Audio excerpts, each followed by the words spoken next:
Protect your privacy online with the #1 rated VPN on the market, ExpressVPN, and get 3 months free when using my referral link. Hey everyone, and welcome back to another GTA Online video here on the channel. Now, guys, today we are going to be going over some very interesting patents pertaining to Take-Two Interactive, which of course is the parent organization to Rockstar Games. And you're probably thinking to yourself, patents, what are we talking about, the invention of the light bulb here? Well, in terms of game development, these patents, in this case, are created for new technologies or algorithms, and since we're talking about engineering and the creation of a new system to solve a problem, they have to issue patents for them. And the first one we're going to talk about has to do with a new seamless session management system, and the other one has to do with virtual navigation in a gaming environment. And before we get started, a lot of the wording in these patents is very complicated. It's a lot of technical terms like nodes, objects, object identification, because in the patents they basically have to describe exactly how the system is going to work, and for most people, including myself, it's very wordy and complicated. But I'm going to do my best to avoid the really lengthy parts and just go over the parts that I feel are important, and then I'll do my best to explain and analyze afterwards. And I'll also have links to both of these patents in the description if you guys want to look at them yourself. So let's start out with the one regarding session management. Reading from the background section near the bottom, in conventional massively multiplayer online systems, MMO for short, a single session or one session per shared server or cluster of servers is used to avoid conflicts or game inconsistencies that can exist across multiple sessions. As virtual space in the world becomes larger, more players must occupy the space for the world to feel populated. This can pose a problem in conventional MMO systems that use a single session. For example, in order to accommodate the very large player count, simulation fidelity must be limited to make the simulation computationally feasible. Fidelity can manifest in terms of animation quality, amount of things that a player can do, the degree of accuracy in the physical simulation, number of things in the world, etc. In addition, a server must be aware of the entire game state, further increasing computational requirements and limiting maximum player count that can share that space. So essentially, what that paragraph is saying is that if you have a big area, a big map, right, it's going to require more players for it to feel alive in a multiplayer environment. And if you want to have more players while not dumbing the game down, the computational requirement would be too much, so then the only option is limiting player counts. Continuing on, in other conventional approaches, players are divided into multiple sessions. In order to limit the required level of computation and network traffic to feasible levels, the number of players that can participate in each session must be limited. This is especially the case when game information is exchanged directly between users without the central server, aka a peer-to-peer system, as the nature of the user's consoles can further limit available computation and network bandwidth. In some cases, user consoles can only support a very limited, relatively small number of players, about 50 in a single session, or, as GTA Online's case, about 30. However, this can pose a problem when many players in the virtual world begin to congregate in the same virtual area of the map, for instance. Players in different sessions may not interact with players in a selected session, despite being present in the same virtual area. Accordingly, the virtual world does not feel as large as it should be, and players may feel disconnected from certain aspects of the game. In other words, a lower maximum player count causes the virtual world to feel more empty than desired. Again, that's kind of just describing some of the flaws about the current conventional methods of networking in multiplayer games. They mentioned peer-to-peer and the restrictions associated with that. Currently, GTA Online networking relies on the peer-to-peer system. They do have servers for matchmaking, and there's also cloud servers that store your character data that you access whenever you log into online. But when you're in that session, all the network traffic is handled peer-to-peer. There's no server monitoring over it at all. So then we have kind of the call to action here. Since currently available multiplayer gaming systems are deficient because they cannot support the interaction between unique sessions without increasing computational resources and or restricting game development/design, a system for session management that provides a seamless session merging and splitting can prove desirable and provide a basis for a wide range of network applications, such as creating a realistic virtual world that is not limited by hardware and software limitations. This result can be achieved according to one embodiment disclosed herein by a Session Management System 100 as illustrated in Figure 1.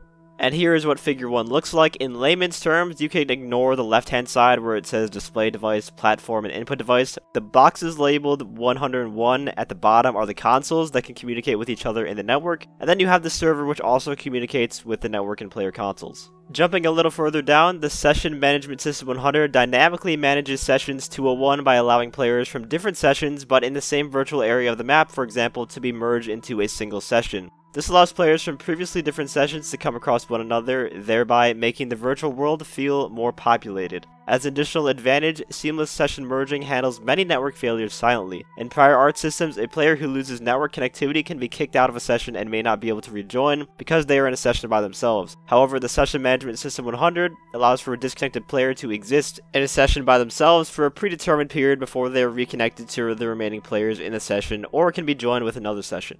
And before we discuss that, I want to go to another paragraph that goes along with that last one.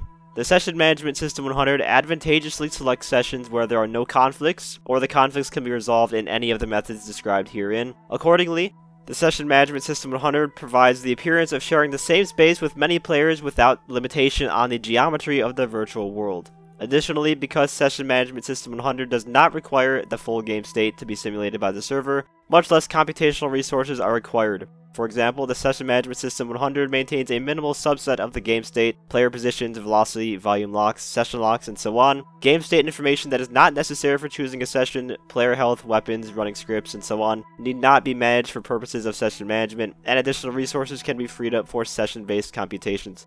Advantageously, the server need only to be concerned about a small number of individual sessions as well as the information relevant to merging/splitting sessions to provide an illusion of a single, larger session. In fact, the Session Management System 100 scales like a small session system and provides users with a feel of a large session virtual environment. Also, if you're wondering why I keep saying Session Management 100, that's not some special name for it. That's just because it's referencing the charts that are inside of the patent too. And that pretty much goes for anything that has a number after it. I mentioned 201 earlier too. But after reading all of that, it looks to me like this would be kind of like a hybrid system of dedicated servers and peer-to-peer. The server would store information pertaining to where other players are located in certain sessions because it looks like the game will use that as a main parameter to determine when to split or merge a session. But the server wouldn't store information relating to player health and things like that, so I would assume that all of that would be handled with peer-to-peer. And how visualizing this is going to work, let's just pretend you're driving a car in GTA, and the place you're driving around, let's just say it doesn't have that many players, or all the players in that session that you're in right now are all congregated in another area of the map far away from you. So your world where you're at isn't going to feel that immersive with other players, but the game will see that and will seamlessly put you in another session where there are players at your location so that your world always feels populated. And although there's only a specific number of players in a session at once, it's going to give off the illusion that there's actually way more players in the world because of the splitting and merging feature.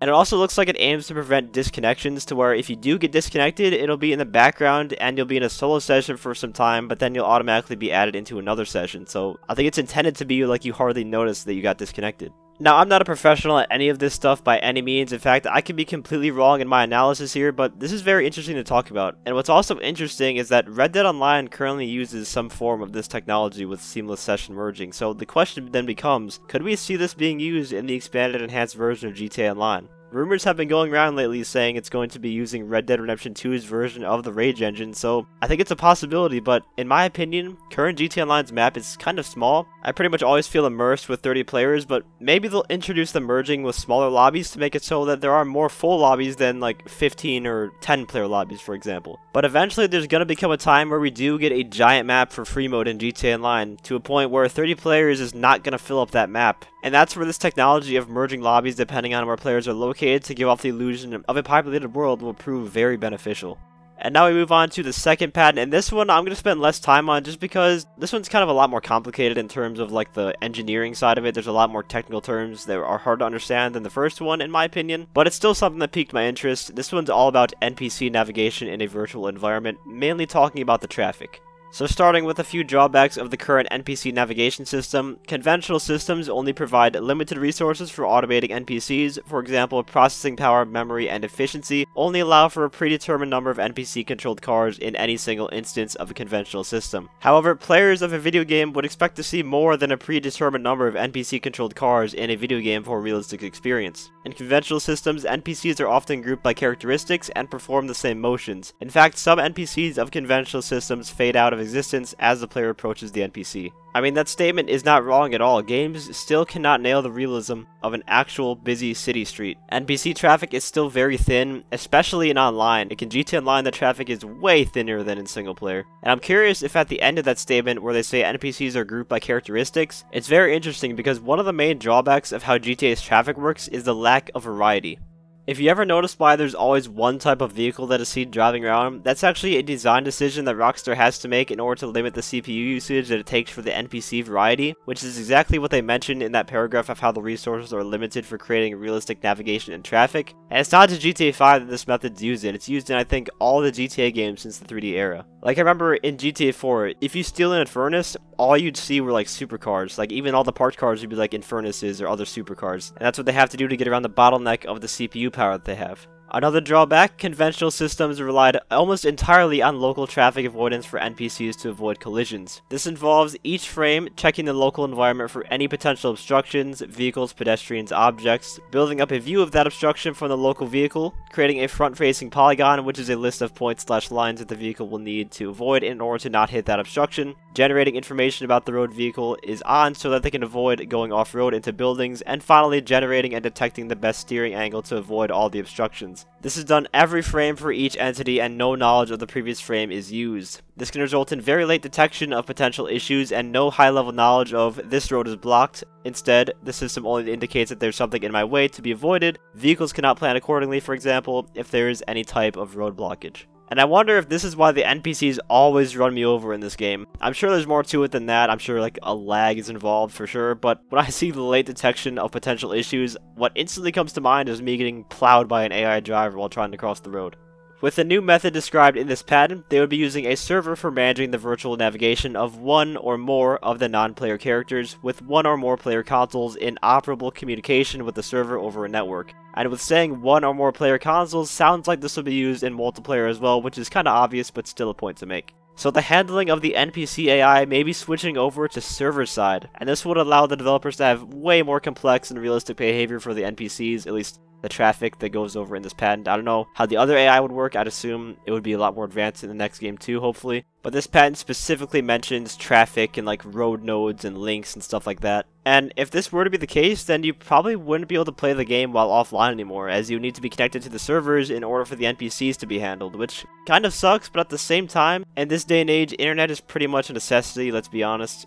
But to end this video, I just want to give a disclaimer that although all of this stuff sounds cool, it's not at all guaranteed that it's going to be coming in the next game, or anytime soon for that matter. Some parts might not even be used at all. It's just interesting to discuss though, especially with no talk of the expanded enhanced edition for GTA 5 Online. It just makes you excited for how upgraded the next game could feel. But if you enjoyed the video or found it helpful, feel free to leave a like, as well as subscribe to my channel for more guide and PvP related content. Let me know what you guys think about these two patents in the comment section. Again, I also have links to them in the description if you want to peruse them yourselves. Huge thank you to my channel members for support. If you'd like to become a member for some exclusive perks, you can either use the join button or the link that's down in the description. And as always, thanks for watching and have a great day.